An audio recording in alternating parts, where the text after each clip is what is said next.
Hello students. तो आज हम बात करना चाहते हैं एनीमिया के बारे में। एनीमिया पर एक क्वेश्चन आ जाता है, write a short note on anaemia या define anaemia and classify various types of anaemia. यही हम यहाँ पर कवर करना चाहते हैं।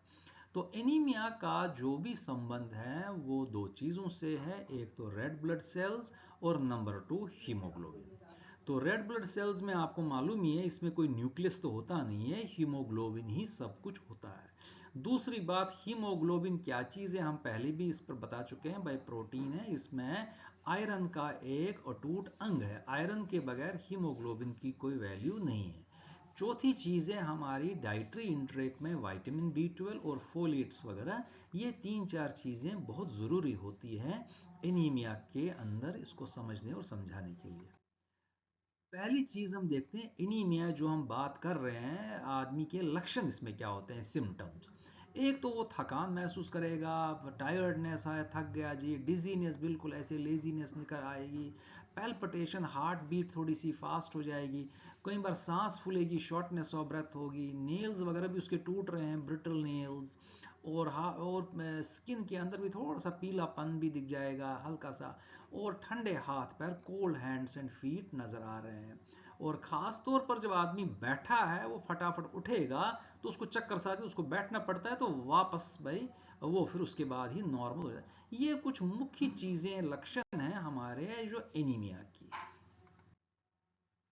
अब एनीमिया की डेफिनेशन क्या है? It means decrease in the number of red blood cells और amount of haemoglobin in the blood. Anaemia का ये मतलब नहीं होता है कि खून की कमी है साहब। इसका मतलब ये होता है, जैसे मैंने आपको कहा, रेड ब्लड सेल से संबंध है decrease in the number of red blood cells या decrease in the concentration of haemoglobin in the blood, या दोनों ही चीजें हो, आरबीसीज भी कम हो और एचबी भी, हीमोग्लोबिन भी कम हो। तो एनीमिया ये एक डिजीज नहीं है, it is not a disease, it is a disorder. यानी कोई ना कोई फिजियोलॉजी से ही इसका संबंध है, कोई ना कोई ये बात है, कोई बैक्टीरियल डिजीज, वायरल डिजीज, ऐसा कुछ नहीं है ये। अब इसकी जो कारण है पैथोफिजियोलॉजी, ये थोड़ी कॉम्प्लेक्स है, it is not easy to understand. फिर भी हम कहते हैं there is decrease red blood cell production, RBC बन नहीं रही है प्रॉपरली, कम बन रही है। तो क्या वजह हो सकती है? क्योंकि आरबीसी किस प्रोसेस से बनती है उसको कहते हैं एरिथ्रोपोयोसिस। खाली एरिथ्रोसाइट्स, आरबीसीज इस प्रोसेस से बनती है। उसी एरिथ्रोपोयोसिस में कोई ना कोई डिफेक्ट आया। तो क्या वजह हो सकती है? एक तो आयरन अवेलेबिलिटी नहीं है प्रॉपर, इन एडिकेट आयरन अवेलेबिलिटी, जैसे मैंने आपको बताया, हीमोग्लोबिन है आयरन की वजह से, आयरन नहीं तो हीमोग्लोबिन नहीं बनेगा, तो एनीमिया तो आएगा ही। और विटामिन की अवेलेबिलिटी, विटामिन B12 या फोलेट्स नहीं है, तो इनका होना भी ज़रूरी है विटामिन एब्जॉर्प्शन के लिए, ये जो आयरन एब्जॉर्प्शन के लिए। या क्रॉनिक डिजीज स्टेट्स, आदमी काफ़ी टाइम से बीमार है, कोई क्रॉनिक किडनी डिजीज है, रूमेटॉइड आर्थराइटिस है, क्योंकि किडनी से भी एरिथ्रोपोएटिन एक हार्मोन होता है कि जो आपने एरिथ्रोपोएसिस में काम आता है। या कोई जेनेटिक इश्यूज हैं, थैलीसीमिया वगैरह ब्लड डिसऑर्डर है। दूसरा वजह है आरबीसीज का, अगर वो बन भी रही है, उनका जबरदस्त एक्सेसिव डिस्ट्रक्शन।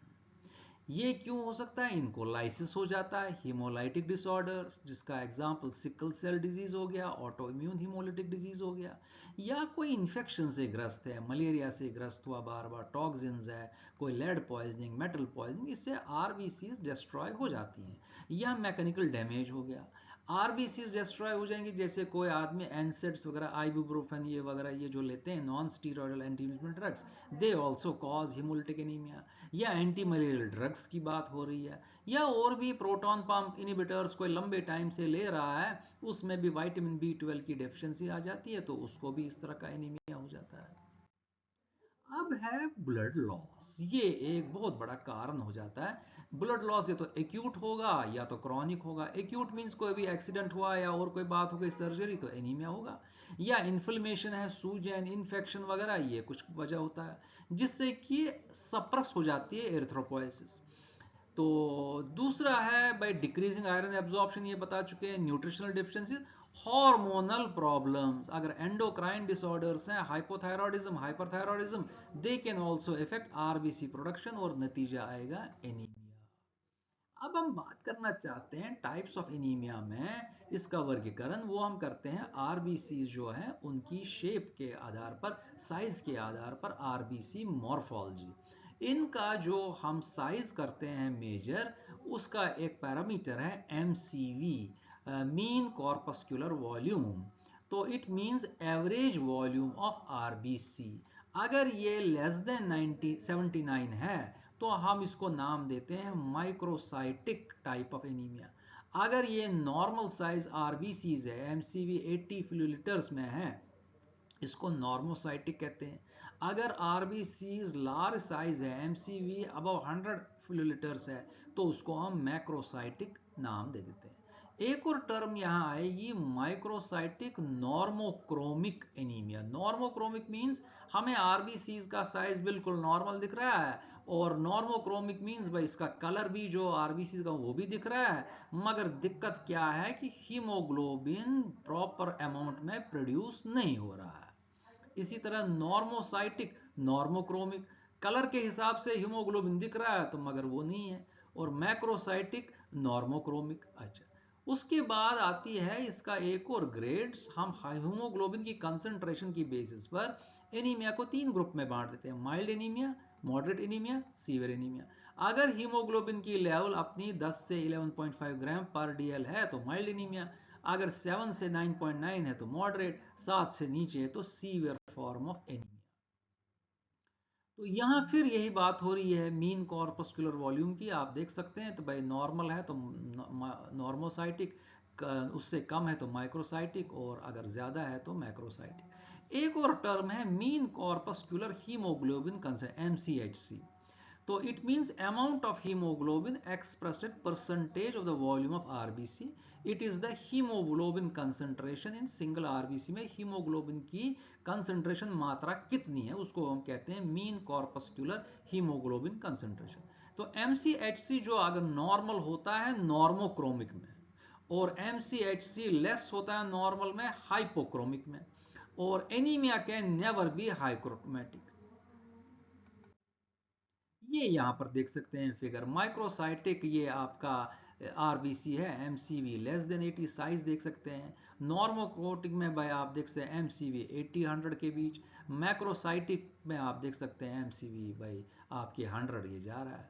अब यहाँ पर हम बात कर लेंगे एक बार, ये नॉर्मोसाइटिक जो वाला ये टाइप ऑफ एनीमिया है, ये ज़रा थोड़ा सा मुश्किल होता है डायग्नोसिस के लिए, क्योंकि आरबीसी का साइज हमें नॉर्मल दिखता है, मगर हीमोग्लोबिन जो अपनी कंसंट्रेशन है वो थोड़ी सी कम है, प्रॉपरली नहीं बन रहा है। ये दो तरह का हो सकता है, एक तो हीमोलाइटिक, दूसरा नॉन हीमोलाइटिक। हीमोलाइटिक में इंक्रीज हो जाता है डिस्ट्रक्शन ऑफ आरबीसी, चाहे उसके कई वजह होंगी। नॉन हीमोलाइटिक में decrease production of RBC in bone marrow. दूसरा वर्गीकरण क्लासिफिकेशन एनीमिया का हो सकता है न्यूट्रिशन के बेसिस पर: pernicious anaemia, iron deficiency anaemia, megaloblastic anaemia. Pernicious anaemia में ऑटो इम्यून डिसऑर्डर है, it stops the absorption of vitamin B12, और इसमें कॉज होता है विटामिन B12 डेफिशिएंसी। ये इंटेस्टाइन से होना चाहिए था एब्जॉर्ब, तो यहाँ पर ये दिक्कत आ जाती है, विटामिन B12 एब्जॉर्ब नहीं हो पा रहा, इसी को हम नाम देते हैं pernicious anaemia, auto immune disorder है। आयरन डेफिशिएंसी एनीमिया है कि हमारे फूड में आयरन है ही नहीं, इनटेक आयरन कम से कम है, हीमोग्लोबिन प्रोड्यूस नहीं होगा, ब्लड सेल्स को ऑक्सीजन नहीं मिलेगा, तो ये दिक्कत आएगी। मैग्लोब्लास्टिक ये भी विटामिन B12 डेफिशिएंसी से रिलेटेड है, या फोलिएट की डेफिशिएंसी। इसमें इम्पेयर्ड न्यूक्लिक एसिड मेटाबॉलिज्म होता है, नतीजा निकलता है कि आरबीसीज काफी एबनॉर्मल साइज, लार्ज साइज अपने को प्रोड्यूस हो जाती है, उसी को हम कहते हैं मैग्लोब्लास्टिक एनीमिया। नेक्स्ट हो गया ईटियोलॉजिकल क्लासिफिकेशन। तो एक तो हिमोरेजिक एनीमिया हुआ, तो इसमें रीजन रहेगा ब्लड लॉस, वो चाहे एक्यूट होगा क्रॉनिक होगा, 50 रीजन है ब्लड लॉस के। Dietary deficiency anaemia, iron vitamin protein की डेफिशिएंसी की वजह से। और डिस हीमोपोएसिस, इसमें डिस्टर्ब्ड रहेगी हीमोग्लोबिन की सिंथेसिस, तो ये रिजल्ट आता है इनटू ए प्लास्टिक एनीमिया। ए प्लास्टिक एनीमिया हुआ कि बोन मैरो जो है वो एनफ आरबीसीज नहीं प्रोड्यूस करता है, यहाँ ये दिक्कत आती है। कई वजह हो सकती है, कुछ रेडिएशंस की वजह से, cytotoxic drugs, chemical, sulpha drugs. और haemolytic anaemia, excessive RBC destruction. इसका रीजन रह सकता है सिकल सेल एनीमिया या थैलेसीमिया। सिकल सेल एनीमिया में क्या हो जाता है कि जो आरबीसीज बनती है उनके एक अलग शेप बन जाता है, सिकल शेप। तो सिकल शेप क्या है, लगभग इस तरह का कोई शेप हो जाता है। ये आरबीसी जो ये हमारी ब्लड सेल की, ये जो ब्लड वेसल्स की मेम्ब्रेन है उससे पास नहीं हो पाता है। Thank you.